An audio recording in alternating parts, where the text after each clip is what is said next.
Okay.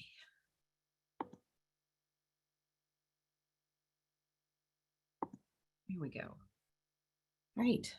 So welcome everybody. I'm going to start us off with a prayer as we do each week. So I invite you to close your eyes, place your hands on your heart if that's comfortable for you. Take in a deep cleansing breath. A breath of love, a breath of gratitude. Using that full moon energy to release anything that is no longer serving you in this very moment. Letting go of everything that came before this moment and anything that you are anticipating happening after. So very grateful for this opportunity to come together to be the two or more gathered in the name and the nature of love. So grateful for our willingness, our dedication, our devotion to shining a light on any and all blocks to love. Knowing that wholeness, prosperity, abundance, freedom, peace, innocence, those are our truth. So we're grateful for this beautiful community that comes together each week and for all those that listen later. We're grateful for the mighty companions that walk with us and talk with us each and every day, all of our earthly and heavenly helpers. We ask that they join us now in this moment, blessing us, guiding us, blessing the technology we get to use to come together each week. And we're grateful to allow the blessing that we are, the love that we are, to radiate out into the world, blessing everyone because we are one. In grace and gratitude, we let it be. And so it is. Amen.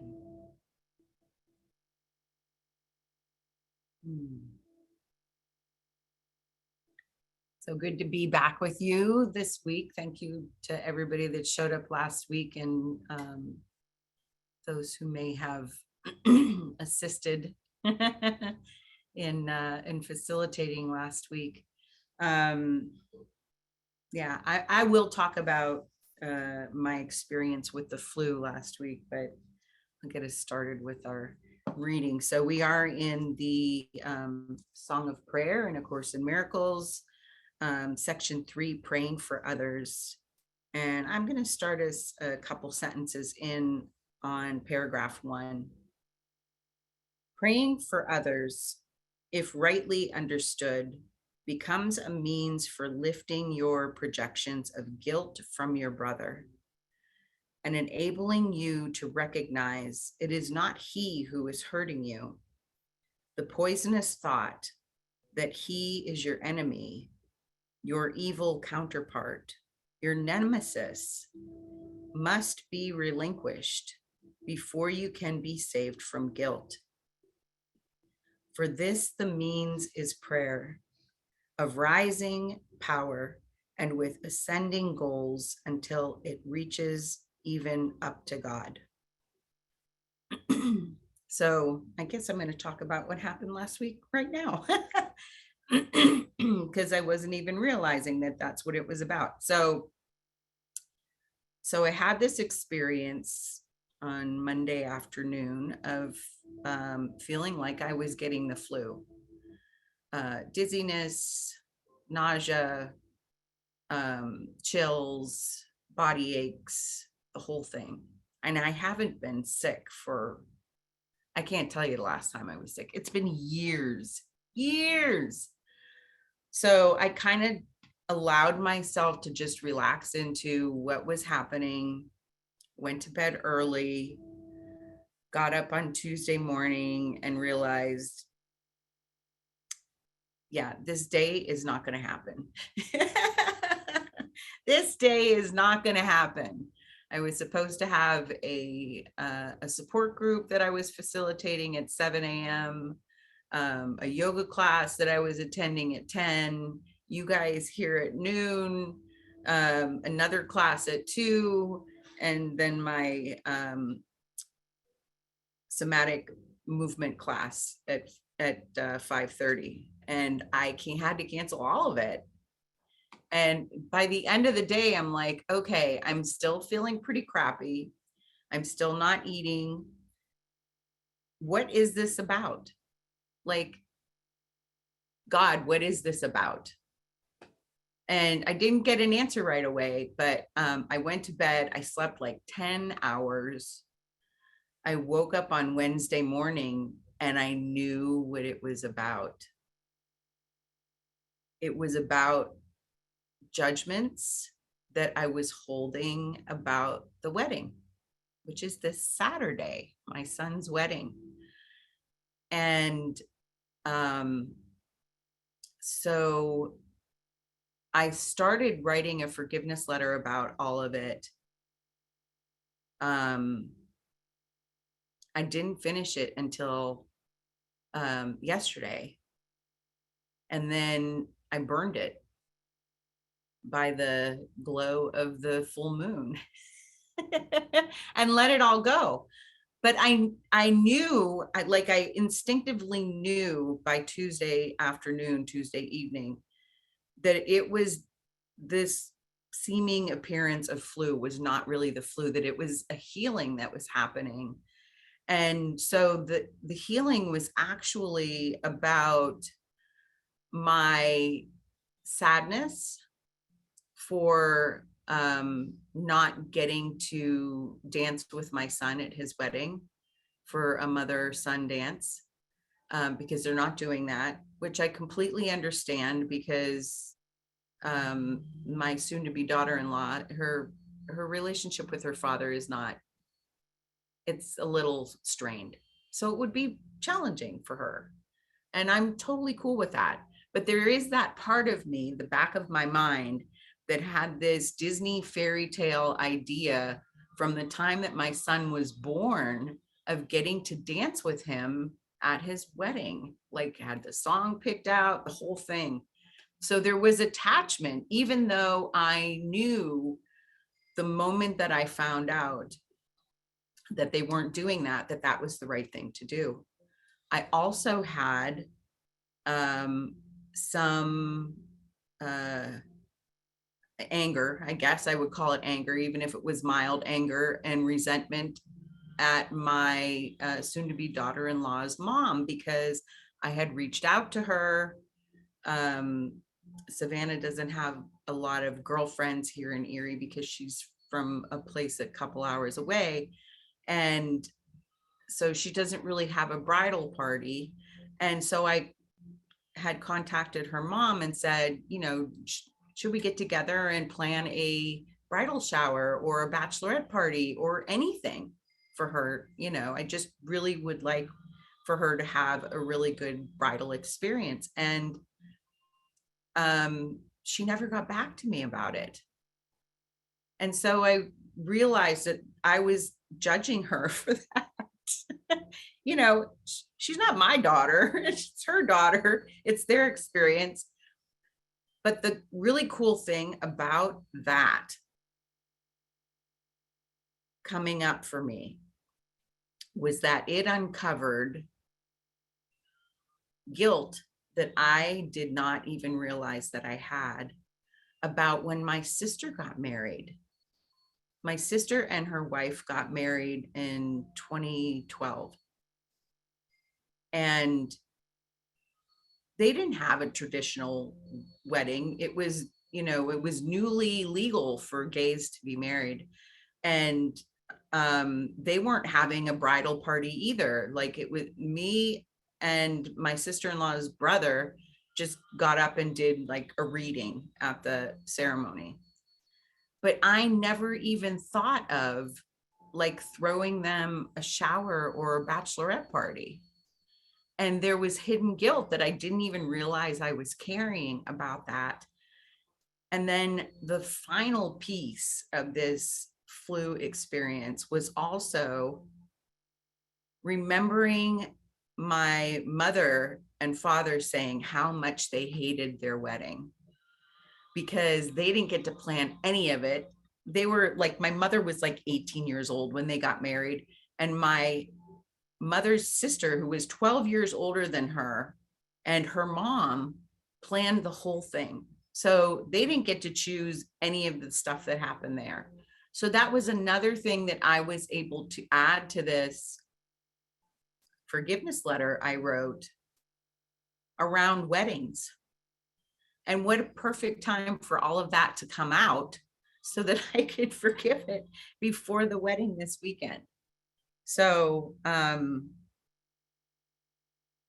yeah. So I just have to say that I so greatly appreciate the way you all took care of each other, the compassion that you showed for each other, how you showed up for each other, so that I could have that experience of the seeming flu and have this healing around this wedding that's happening. So that is, where he says, praying for others, if rightly understood, becomes a means for lifting your projections of guilt from your brother and enabling you to recognize it is not he who is hurting you. It was my own guilt that was coming up, really. My own guilt. And I got to heal that. So yeah, that's where I'm starting us off. A really long share. Who else would like to share? I just want to say something really quick. In the mornings, like I listen to the lesson, I do it at night when I'm just getting in bed. That's the best thing. So I hear sometimes I'll do 2 or 3, and that's what I hear, his voice with that message. And then I go to sleep. And then in the morning, it's like the writer's thing is like the morning pages are right in the morning. A lot of people are very fresh and everything. I can't.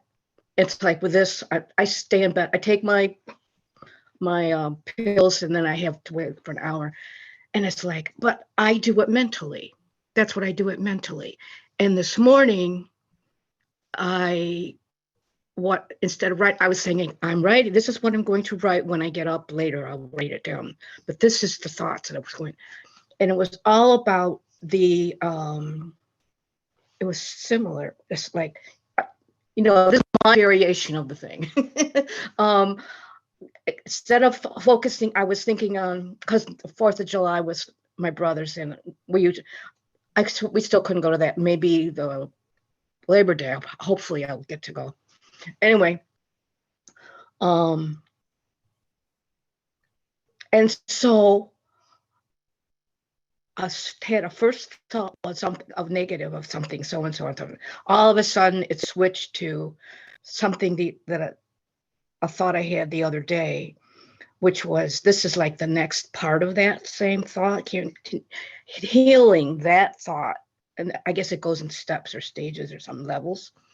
And all of a sudden I remembered all of the things that people had recognized in me, the recognized the truth, the love that is in me. That's what I was since I was born. And all of my life, it's been nixed, stifled, pushed down, criticized, blah, blah, blah. And I was thinking the other day, I said, Jesus was that. And they criticized him. They did things all over the place. I said, oh, and it's like, that's who I am, because God, we all are. And this is me, and that's what I was from when I was born. And there were certain people along the way that briefly or something said something, or that was always said something, or that showed me that. And I of course, like we had just, at the time it was like, okay, but the negative was so strong, but then there was every once in a while was that positive. And this morning it was like, oh, And I just went through the whole list, and I said, "Oh my gosh, they were recognizing me all the way back," and I took it as like a warning, a criticism, or something like that. And yet they were recognizing that, just like. So thank you. And I could never have. This would never have happened if I had never. I joined this community in 2011 or 12. And back when it's like I'm all this, and it's like Jennifer's patience, and you guys listening to me, and it's like my story now is I go back to find those things, those positive things. That's all I do. And it's like Trump was the one I hated. I would scream at the television, say, "Don't you?" Blah, blah, blah. I hear his name. I just see his name, and I hear his name, and I see him. The thing where we said, picture him as who he really is, and he's just a little boy that went through the same kind of crap life that I did, his version of it, and he's still in that, and it's like that's how I see him, and it's like that's who I relate to him, how I relate to him now, and I just like have pity and feel sad for him and blah blah blah. That's how I see him, and that's it. And it's like, all the distractions and all the ego stuff, they distract me from the truth of who I really am. And that's how I see that. It's ego's like it's got, the closer I get to all this truth and the more I let it in, then it's like ego has to get even stronger at his attack. I said, so anyways, I am done. Oh, did I share about the cancer thing last week? Anybody remember that? Okay, here. I went to Roswell in Buffalo. The doctors here sent me there for a second opinion type thing. And there were 3 doctors, and one was a research surgeon. He's the older one. And they were telling me that they didn't want me to do that. The thing that was suggested was most effective was too aggressive. And then my age, my body I'd already been through chemo and rage, would have really tough time. So they said, no, don't do that. So I said, okay.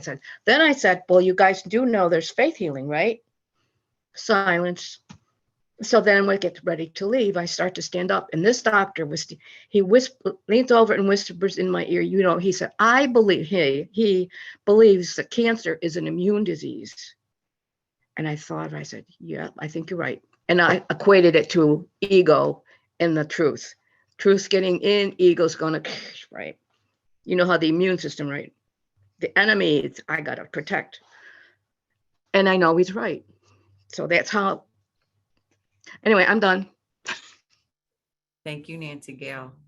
I'm glad you shared that. That it feels like too, like that whole thing about, the immune system, like we have to protect ourselves. And it just, if I defend myself, I am attacked, right? So if I feel like I have to protect myself and I'm trying to defend myself, I'm attacked because it can't be any other way. Because I am believing that I am vulnerable, and I am not. I'm invincible. Yeah, but the thing was, all that first cancer, this was after that was all healed. And it's like, and the first day I heard it, I told Jennifer, I'm healed. Yes. And I never let anything in. So it was the ego thing. Anyways. Yeah. Beautiful, beautiful, beautiful. Yeah. Yesterday was my last treatment. I canceled it from last week because my playlists were really low. Yeah. It took the bread, but the playlists are like doubled. I said, how did that happen in a week? What did I do to that? No, nothing you could do. Yeah. Yeah. So here we go. We'll see. Exactly. Thank you, Nancy Gale. Carla.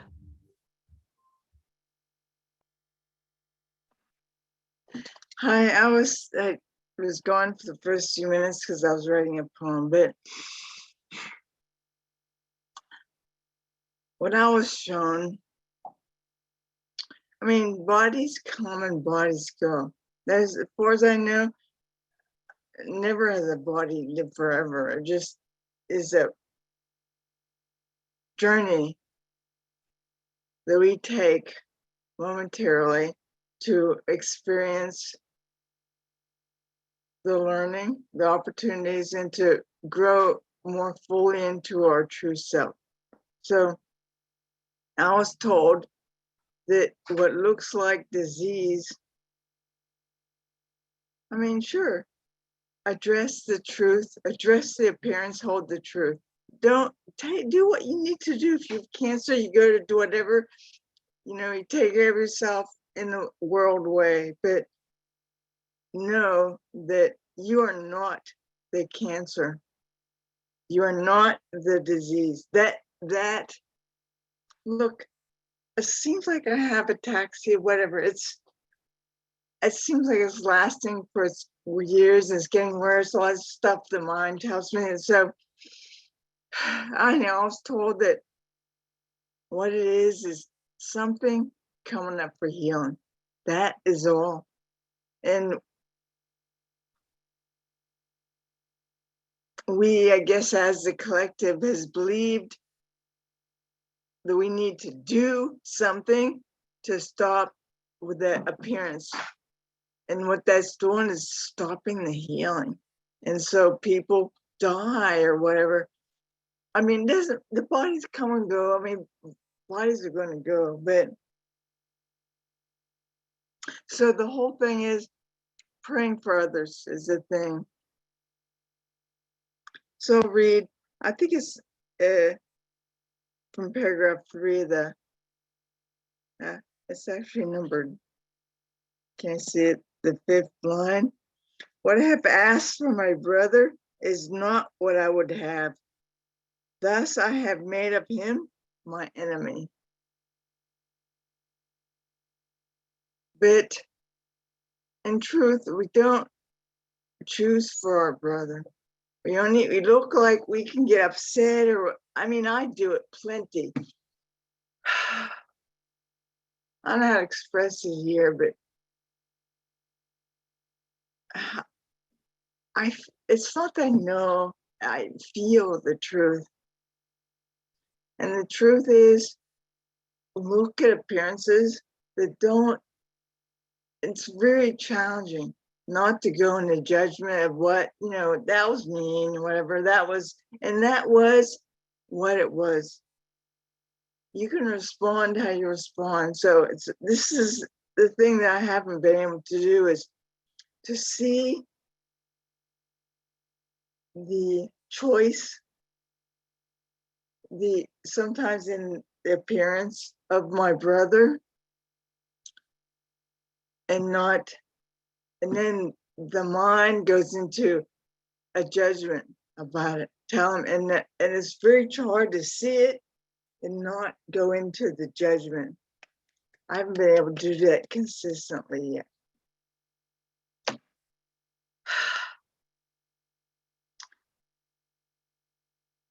I will. So I'm going to pray. I'm going to read this that I just wrote. Praying for others. Praying for others is praying for self. It is seeing others as and with the same eyes or God vision, the same compassion as you see yourself. Do we live seeing the potential or dwell on the visible? Do we live seeing opportunity for love? Or believe the meaning the mind gives us of what we see and hear?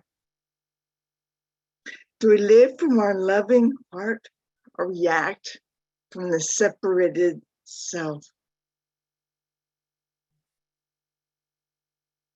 As love and form, we get to choose what we focus our attention on.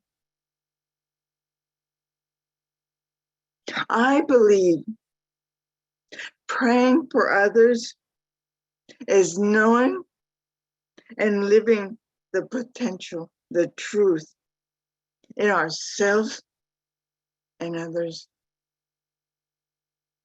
So let's live praying for others by how we respond, feel, live. with love until others are able to join us in the oneness of life in love.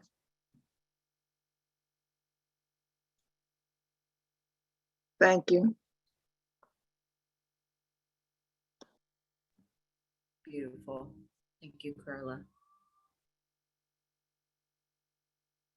Leslie. Can I say something, Carla? You know, the way I did the same thing, but what my vision, being a visual, it's like I forgot about. Remember last year I was doing praying. It's like the web.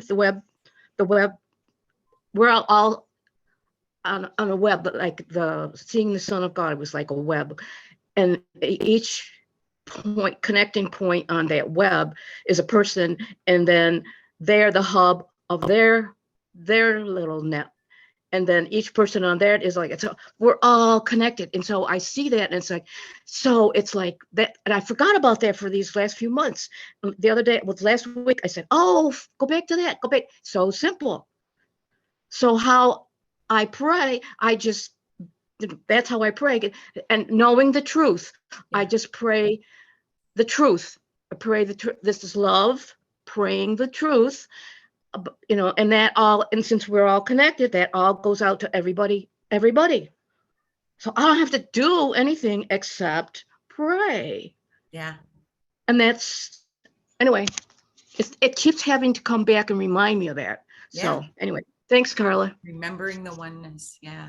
And the others are really those pieces, those other parts of the sun that aren't it. So I just said, it's like for praying for others. Well, there are not really others, but since and then one of the things that's what it appears like. So I can just pray and it goes out to those others, however you would, that we think they're out there. Yeah. Anyway. Yeah. Thank you, Nancy Gill. Leslie. Hello, everyone. It's been 3 weeks. It's good to be back. Thank you, Carla, for your beautiful prayer that, gosh, I feel very moved by it. I feel quite emotional. I don't know why. And thank you, Linda, for your beautiful share. I think it's so interesting how different people have expectations, and you have that same scar from the past with your mom and dad that you didn't even experience, but in a way you did, and then with your sister, and I'm so glad that you were able to recognize all that and be healed from it. That's really quite amazing. And here I'm a person that absolutely hates weddings. I hate weddings. I don't like the dancing. I don't like the loud music. I don't like the alcohol. Half the time I don't like people that are there. I'm judging.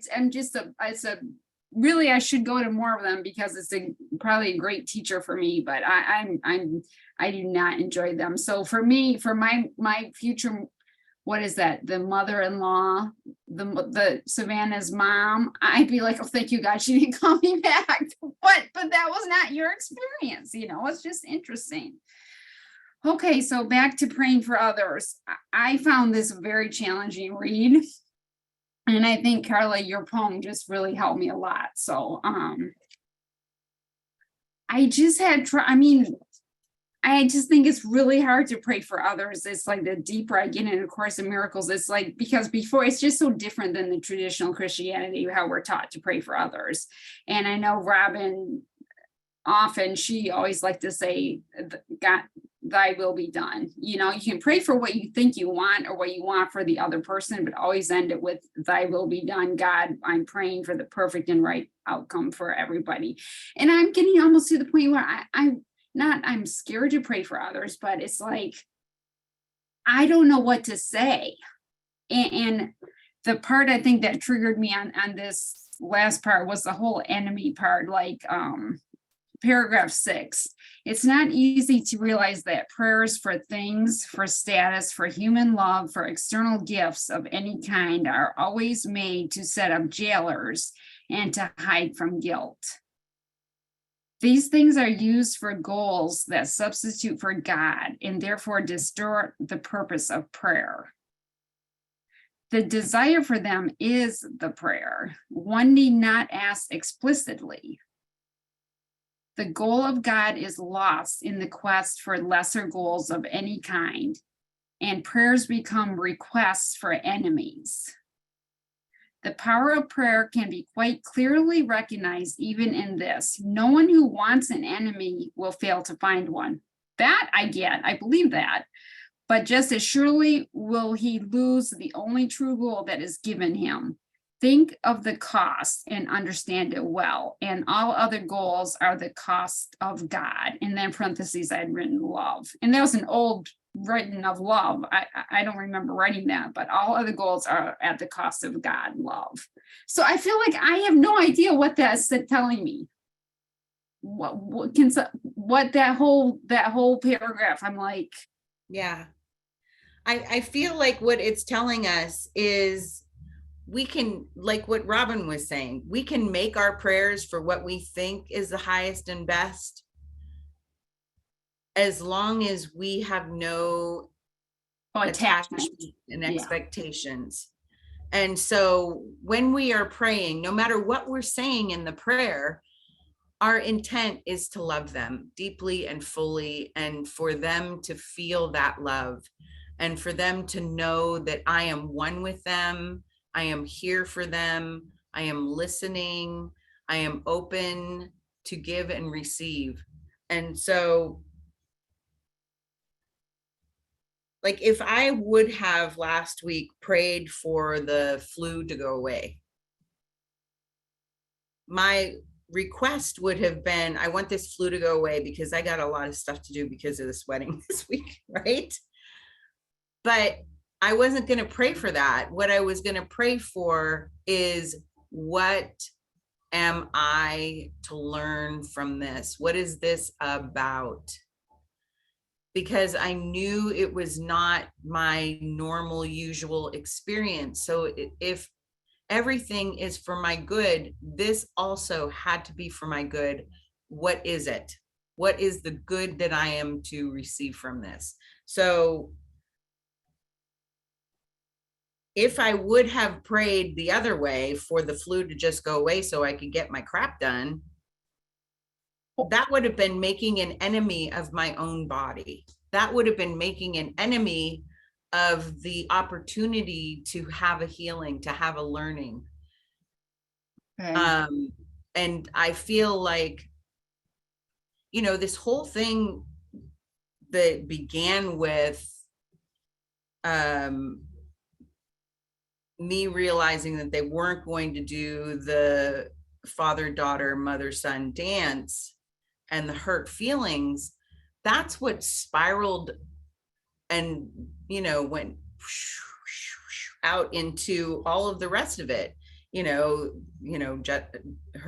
mother not getting back to me, and me not doing anything for my sisters, and then, you know, tying in the whole experience that my parents had for their wedding. And so I know that my work that I am doing in this healing is going to allow my son and his soon-to-be wife to have a much better experience. Not that it is my expectation or I have an attachment to that, but I know that the work that I'm doing is not for me, at least not for me only. And you can still dance with your son. I can, if I want to. I could just grab him Absolutely. and say, let's dance. Exactly, right. It doesn't need to be a special Right, announcement with the microphone and say we're having the mother right. son dance now. You know, you can still absolutely have that experience, but Yes. it's your change in attitude and your change of seeing the love, and instead of praying, please God, let my son change his mind, you know, and that whole begging of God. That's not what praying for others is all about. But that was helpful, because the word enemy was what was getting me stuck in this section. I'm like, I'm praying for others. What does that mean that I'm praying for my enemies? I'm praying for the highest and best for them. I want blah, blah, blah, blah, blah, whatever. But even right now, it's like my nephew, he's going through all these job things. And I'm just like, I can't even pray for one thing. I don't know what's best in his life. I can't Yeah, possibly know what is best for him. All I can do is pray for the best in his life to unfold with ease and grace, that's and for him perfect. to learn the lessons as gently as possible. And if that's not his path, if his path is to learn through pain, then God bless that too. Exactly. Yeah. So we have to see it as nothing bad is happening. But you can still pray for others. Oh, absolutely. Absolutely. Absolutely. As long as we remember that their experience is their Their experience and it's perfect exactly as it is, or it wouldn't be happening. Right, right. Excellent point. Thank you. Thank you. I'm Yeah. complete. Thank you. You're welcome. Gwen. Yeah, thank you, Carla. Your sharing and your poems are always just so deeply touching. So I feel like Leslie, it's always very emotional, and apparently it speaks to all of us. Always thank you for that. Wow, so many. I really appreciate, Linda, you sharing about your experience with the flu, and you asked me a question. You know, I was sharing before everybody joined in that I've had a lot of knee and joint pain. At times I can't even hardly walk. I have to hold on to my dresser to get up. I mean, I'm like, wait a minute. I do not accept that I am, you know, that it's aging, that it's because of having COVID or A, B, C, D, but I tend to get in my head and want to analyze so I can fix it. And my answer came. I got it already since you asked me. And it's kind of, you know, the whole, and I appreciate Leslie's asking about paragraph 6. I read that and I'm like, okay, because everything we need or want is already ours. You know, it's like embrace the love that we are, and all will be added unto us, basically. So it's like just realizing the essence of love, which we all are already. Okay, maybe that thing or person hasn't manifested in front of us physically, but perhaps at some point. And what came to me was, you know, of course, like you wanting the flu to go away, maybe, or, you know, why am I like, okay, so what's going on with me? You know, these physical things I've had the last couple months, and, you know, having in the past few years, not so much in the last year or so, really having a lot of attention on wanting a partner. And that has not shown up how I would have expected or desired. And giving so much of my attention and energy to something out there. And the answer that came was because I need to partner with myself right here and nurture me. And the pain, of course, is a wake-up call. Who can deny or ignore discomfort? You know, so it's like, okay, my body is speaking to me. I need that tension needs to come back here and, you know, take care of me and my own healing and whatever is to happen. And it's interesting because I feel like my desire for a partner or whatever out there, I've really shifted that. And I'm like, whatever, you know, if I'm supposed to, whatever, it will happen in its own time and way. I am just relaxing and embracing myself, my experience, my life as it is, with my daughters and my grandchildren. And having 3 daughters, you know, we've had 2 weddings, and I love the music. I love the dancing. I think I came out dancing.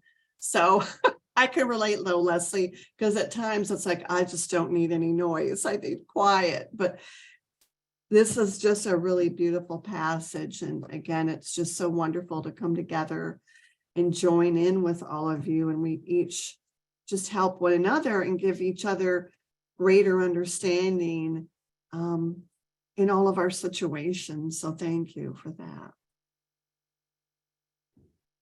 Yay. Thank you, Gwen. I'm glad you got that answer. Linda, Kay.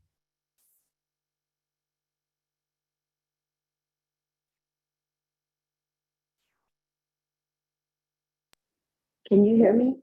Yes. Okay. I wanted to say thank you, Linda, for your share, because the part of what is this here to teach me was extremely helpful for me. I've been very ill for the entire month of June, as in seriously, and thought I was going to end up hospitalized on a respirator. But things are starting to clear up. I don't think I really, in the midst of being very, very ill, I don't think I ever really prayed for a healing. I actually knew something was going to happen.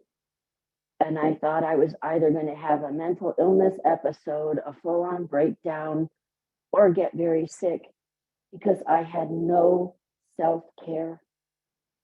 I mean, no self-care.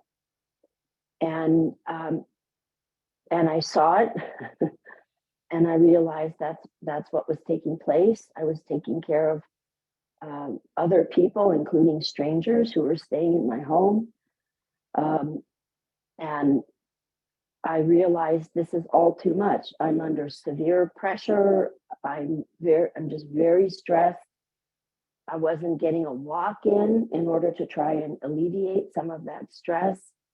I don't think I was eating as mindfully as what I like to do to honor my body. And it just hit me one day. I'm like, oh my God, I wake up every day desperate, hopeless, and contemplating suicide in the back of my mind. Like, this is not healthy.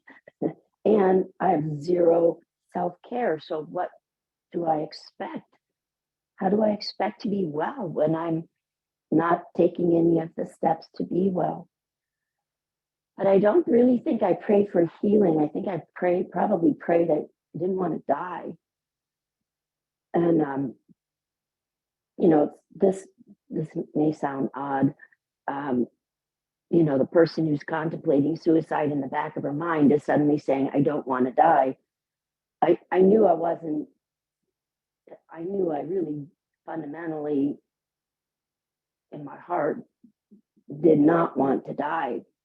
But it was interesting being confronted with being so ill, like, holy cow, I'm just not getting better. And this is really scary. And I'm like, no, we're not going to give energy to being afraid. You have to go through it. But your comments made me think that I've had all my own assumptions around the illness. Oh, you didn't have self-care. Oh, you had stress. Oh, you had problems at home. Oh, you had this and that. But I never asked God, what is this for?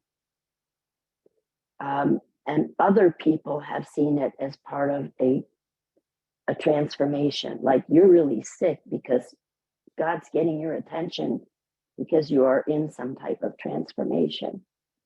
But still, I'm not asked. So now I'm going to pray about that. And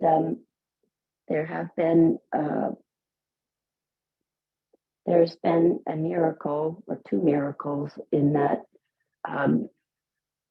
we are in the process of selling our home, which is going slowly because I've been sick and haven't been able to prepare it. But it turns out that my mom now has a viable option of a place to live. She currently lives with us. So it's like, oh my gosh, I can't believe it.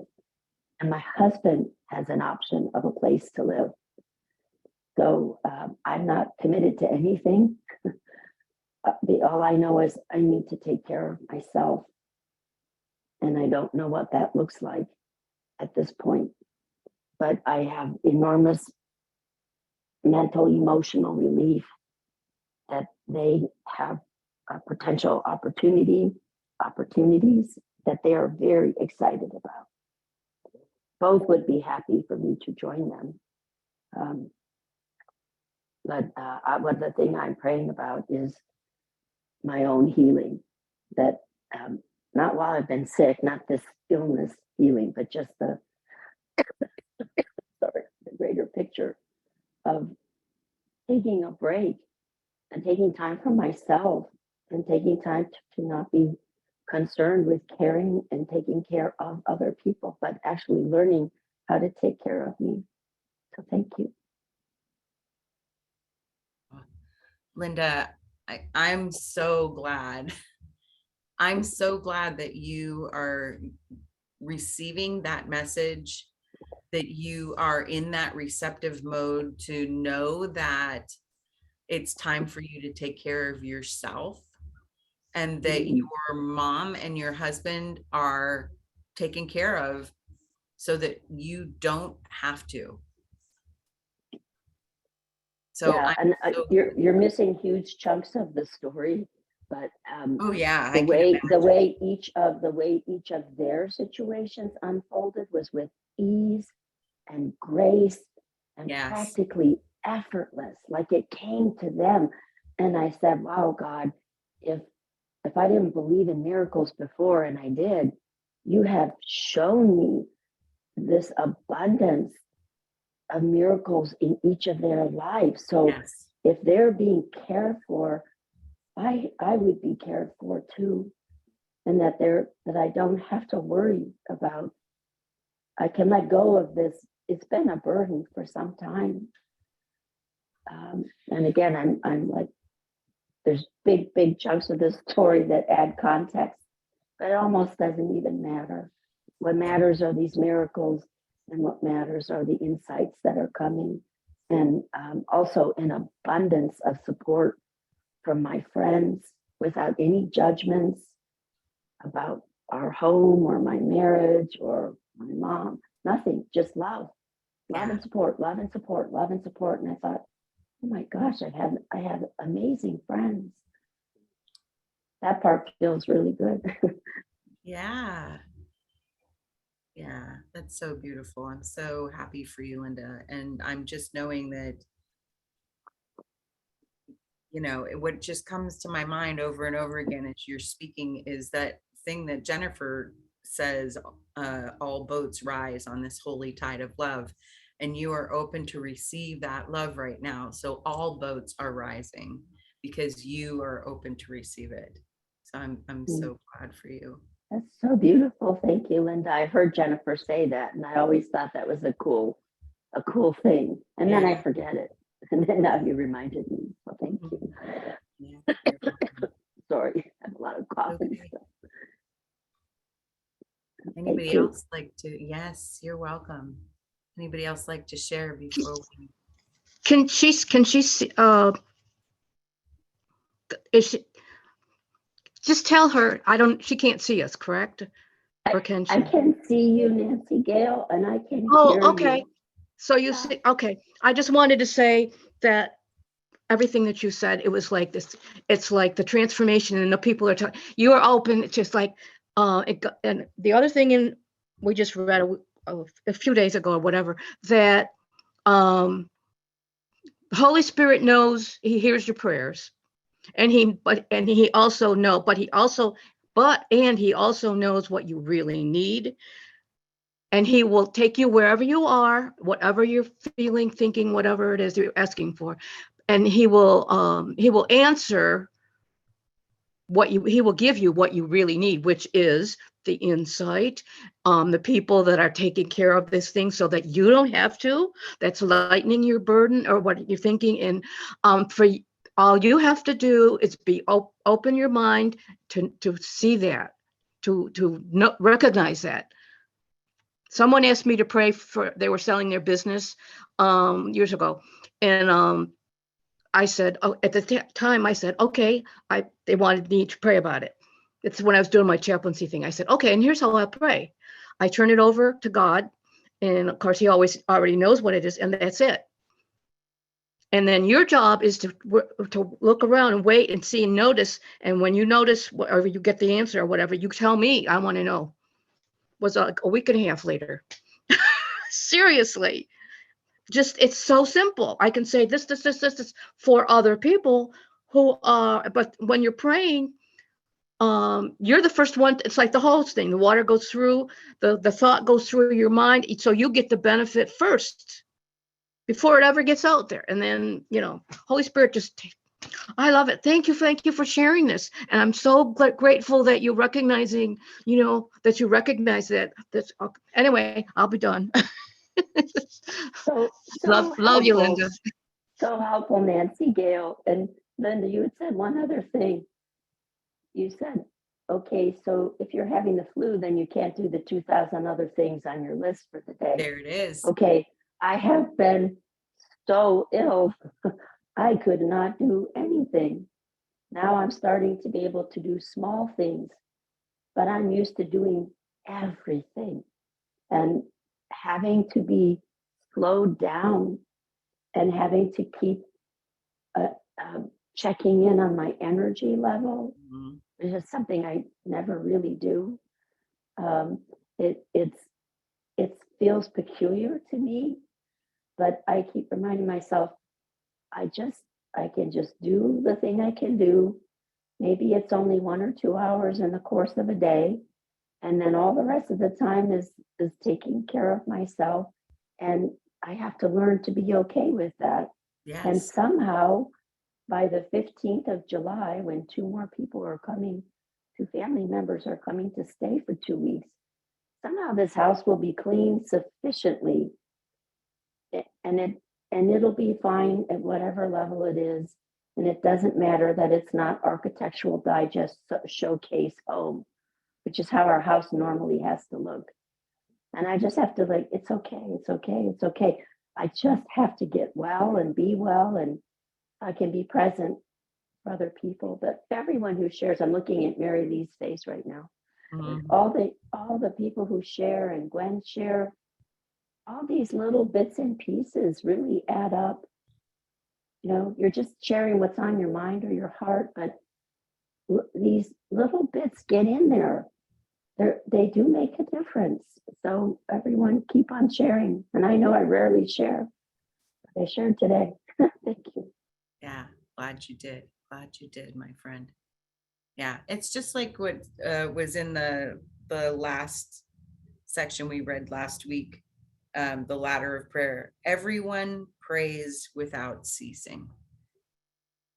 We may not be aware of what our prayer is. It might just be a thought that we have in our mind, but we are always praying without ceasing. So grateful. So next week we will continue on to praying with others instead of for, praying with others, section 4 in the Song of Prayer. It'll be a few more weeks before we get to the psychology thing, so that's okay. I love taking it slow and getting really deep into it. So the reading I'm going to do for from the Pathways of Light lesson insights is for lesson number 185, which is my lesson for today. I want the peace of God. One thing I find helpful is to ask myself frequently, what is my level of peace right now?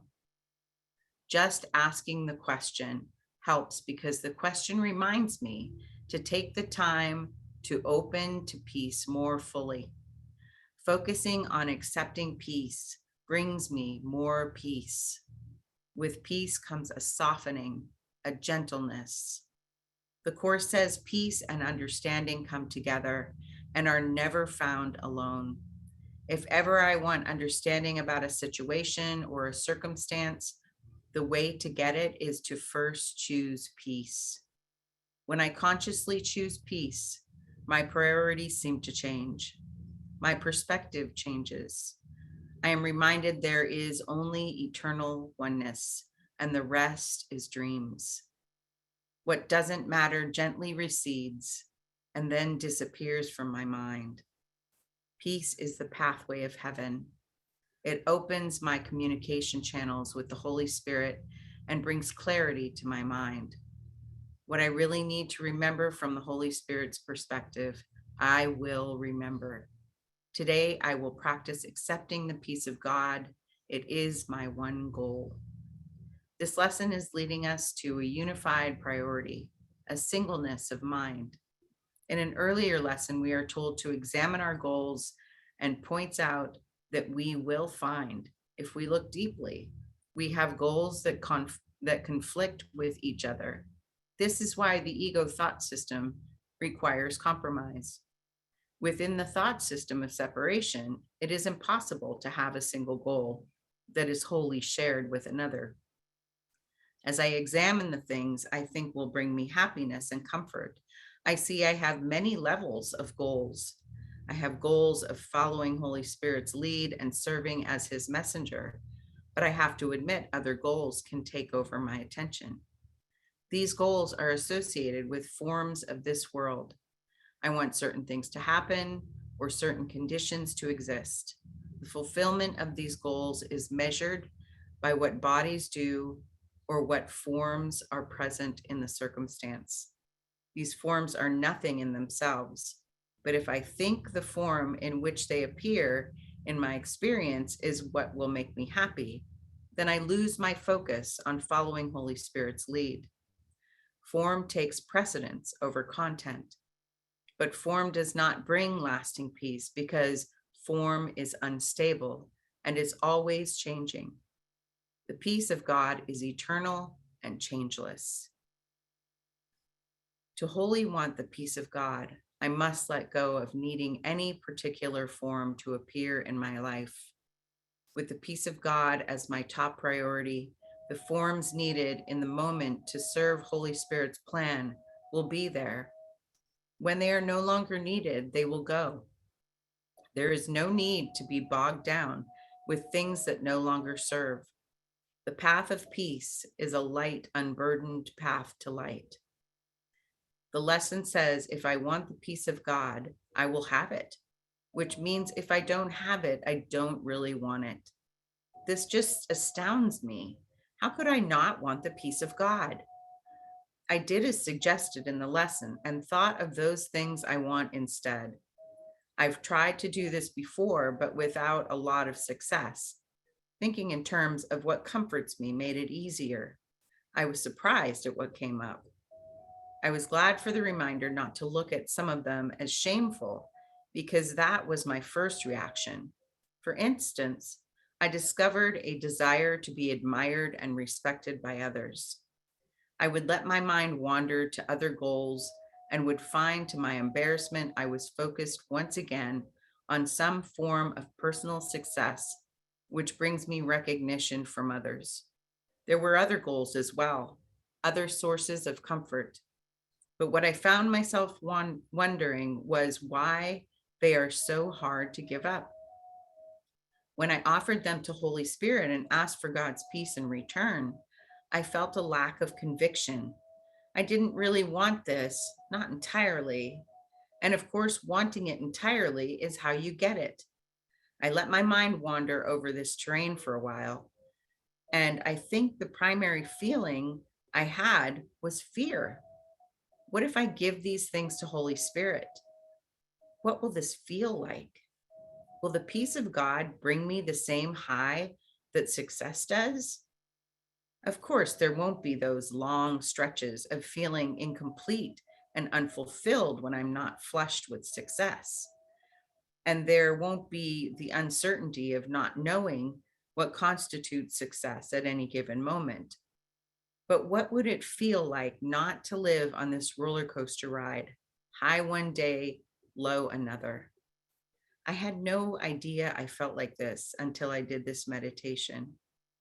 I expected to feel more confused and doubtful than before I started, since nothing was settled.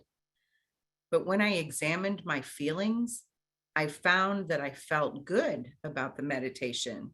I discovered something about myself I had kept hidden, that I was willing to take it out of the darkness and look at it in the light with Holy Spirit is a good sign. I trust Holy Spirit to help me with the next step.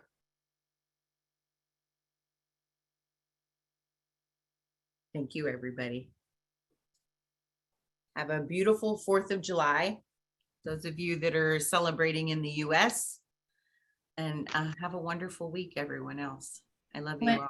Linda, enjoy your wedding. Have fun. Yes, I yes, will. I yes. love you. Thank you. I'm gonna Thank you, boogie even if I don't get to dance with my son. There you go. And I think you're absolutely going to, so I'm excited for that. Aw, thanks, Leslie. See ya. Bye, you guys. Bye-bye. Bye.